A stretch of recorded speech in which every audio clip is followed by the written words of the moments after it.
కి అయితే టెస్ట్ చేయొచ్చు అండి. సిల్వర్ 1 lakh ఇప్పుడు రీసెంట్ గా కొంచెం పెరిగినట్టే పెరిగింది.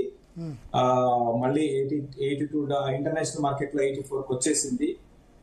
సో నేను కూడా ఇంటర్నేషనల్ మార్కెట్ లో 82 బ్రేక్ అయితే 72 దాకా రావచ్చు.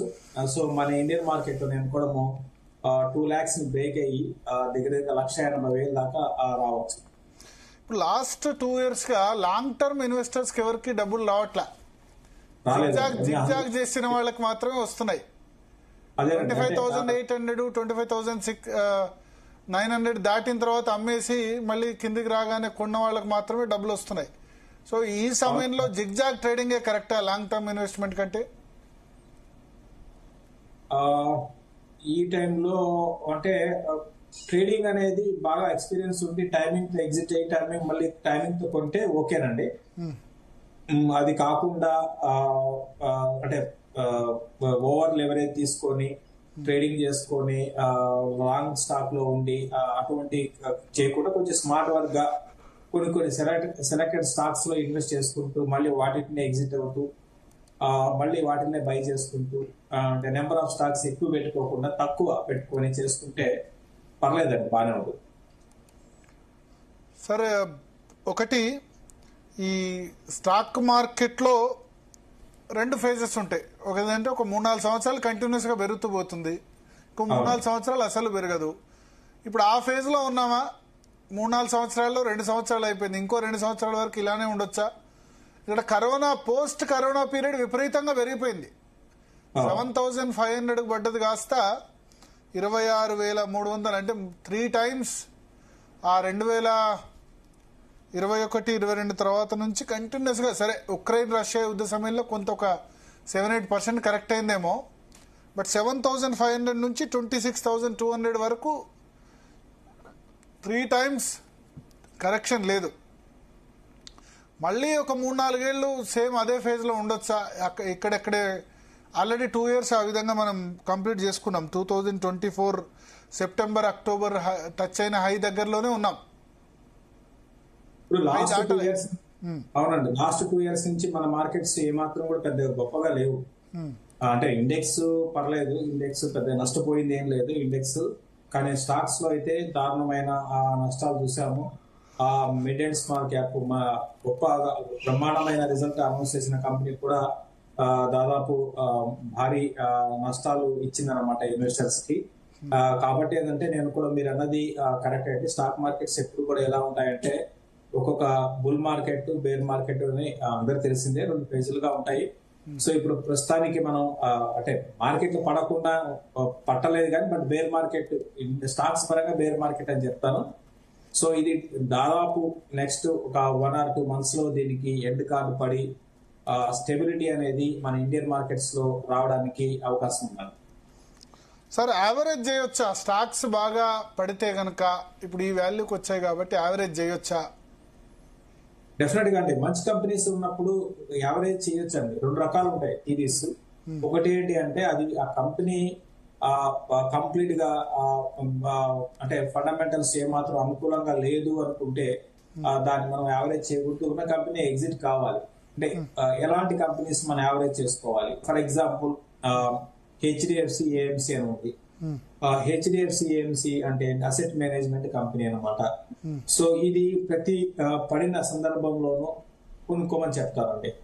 రీజన్ ఏంటి? రీజన్ పరంగా ఇది కానీ గమనిస్తే 52-week హై గాని గమనిస్తే 29, ఇప్పుడు 24 దగ్గర ఉంది. సో ఇది 2,200 దగ్గరికి వచ్చినప్పుడు అట్లా ఇంకా 2,000 వచ్చినప్పుడు అట్లా ప్రతి సందర్భంలో కొనుక్కోండి. ఎందుకంటే మన ఇండియాలో ఫ్యూచర్ అంతా కూడా ఈ స్టాక్ మార్కెట్ లో ఇన్వెస్ట్మెంట్, తర్వాత మరి ముఖ్యంగా ఏదంటే మ్యూచువల్ ఫండ్ లో ఇన్వెస్ట్మెంట్ చేస్తడం అనేది జరుగుతుంది. జరిగినప్పుడు ఇటువంటి కంపెనీస్ అనేవి కూడా ఎక్కడికి ఎంత కిందకి వెళ్ళినా కూడా మళ్ళీ పైకి వెళ్తాయి. కాబట్టి ఇటువంటి కంపెనీస్ లో మీరు ట్రేడింగ్ చేసుకోండి, ఇన్వెస్ట్మెంట్ చేసుకోండి. సో ఇటువంటి కంపెనీస్ లో మీరు యావరేజ్ కూడా చేసుకోవచ్చు. అట్లా కాకుండా కంప్లీట్ గా ఫర్ ఎగ్జాంపుల్ ఐటీ కంపెనీస్ ఉన్నాయి. ఐటీ కంపెనీస్ లో లాస్ట్ 3 ఏళ్ళు యావరేజ్ చేసుకున్న వాళ్ళందరికీ నెగిటివ్ గా రిటర్న్స్ వచ్చింది. అట్లా భవిష్యత్తు లేని కంపెనీస్ కి లో మీరు యావరేజ్ చేయకండి. మంచి భవిష్యత్తు ఉండి మంచి నెంబర్స్ అనౌన్స్ చేసిన కంపెనీలో యావరేజ్ చేసుకోండి.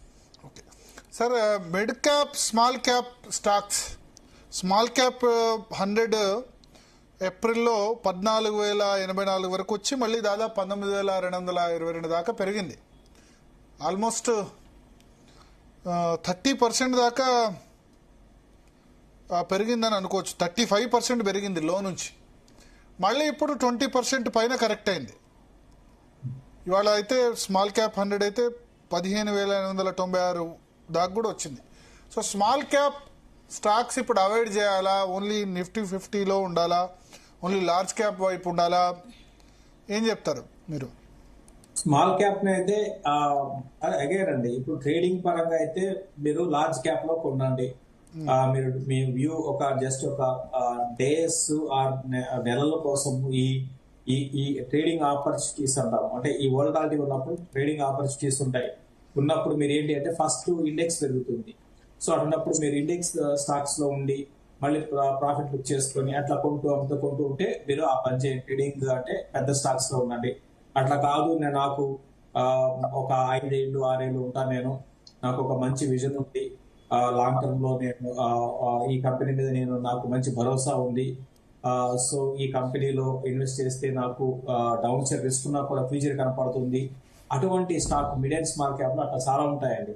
మంచి బిజినెస్ ఉండి, మంచి బిజినెస్ మోడల్ ఉండి ఉన్న కంపెనీస్ ఉంటాయి. అటువంటి వాటిని మీరు సెలెక్ట్ చేసుకుని లాంగ్ టర్మ్ మీరు లాస్ ఉన్నా కూడా మీరు హోల్డ్ చేయండి, ఇంకా యాడ్ కూడా చేసుకోండి. Okay okay okay. So long term కోసం ఇన్వెస్ట్ చేసే వాళ్ళకి ఎటువంటి భయం లేదా సార్? 3-4 ఇయర్స్కి అయితే ఇంకా ఇప్పుడు జరగాల్సిన డ్యామేజ్ ఆల్రెడీ జరిగిపోతూనే ఉందండి, రోజు రోజుకి జరుగుతూనే ఉంది. కాబట్టి ఇంకా మరింత డ్యామేజ్ ఉన్నా కూడా ఇప్పుడు ఇరాన్ ఇజ్రాయెల్ యుద్ధం ఒకటేనా? మన ఇంటర్నల్ ఇష్యూస్ ఏం లేవా? యుఎస్ ట్రేడ్ డీలు ఇవన్నీ ఓకే అయిపోయాయి, సేల్ త్రూ అయిపోయాయి కాబట్టి ఇంకా మన ఇంటర్నల్ ఇష్యూస్ ఏం లేవా? మనకి పెద్దగా మన ఇండియన్ ఎకానమీకి ఎటువంటి దోకా లేదండి. ఇప్పుడు మనకి బ్యాడ్ అంటే చాలా నెగటివ్ చెప్పుకోవాలంటే క్రూడ్ ఆయిల్ పెరగడమే చాలా పెద్ద మేజర్ నెగటివ్ అండి. సో డొమెస్టిక్ గా మనం ఎక్సలెంట్ గా చేస్తున్నాం డొమెస్టిక్ గా. ఎందుకంటే మనం జీడిపి గ్రోత్ కావచ్చు, తర్వాత రీసెంట్ గా వచ్చిన మీరు మన కంపెనీస్ నెంబర్స్ చూడండి, లేటెస్ట్ క్వార్టర్ గా గమనిస్తే రెవెన్యూ గ్రోత్ దాదాపు 14% మనం చూసాము. సో ఇంత అద్భుతంగా డబల్ డిజిట్ గ్రోత్ ఒక క్వార్టర్ లో రావడం అనేది మామూలు విషయం కాదనమాట. అదేవిధంగా మన ఇండియన్ ఎకానమీ ఒక నెక్స్ట్ 3వ స్థాయికి వెళ్తుంది. అంటే జర్మనీ కూడా దాటే అవకాశాలు నెక్స్ట్ ఒక 1.5 year లో కనపడుతున్నాయి. సో డొమెస్టిక్ గా ఎక్స్ట్రీమ్. బట్ క్రూడ్ ఆయిల్ వల్ల ఇంపాక్ట్ అయ్యే సెక్టార్స్ పెయింట్స్ లేకపోతే ఏవియేషన్ ఇటువంటివి ఒక్కటి కాదు. అంటే చాలా మంది ఏంటంటే 1-2 సెక్టార్లు ఇవి ఇంపాక్ట్ అవుతాయి అనుకుంటారు. బట్ అవి వాటితో పాటు ఒకటి ఫస్ట్ ఫండమెంటల్ థింగ్ ఏంటంటే మనం 85% కూడా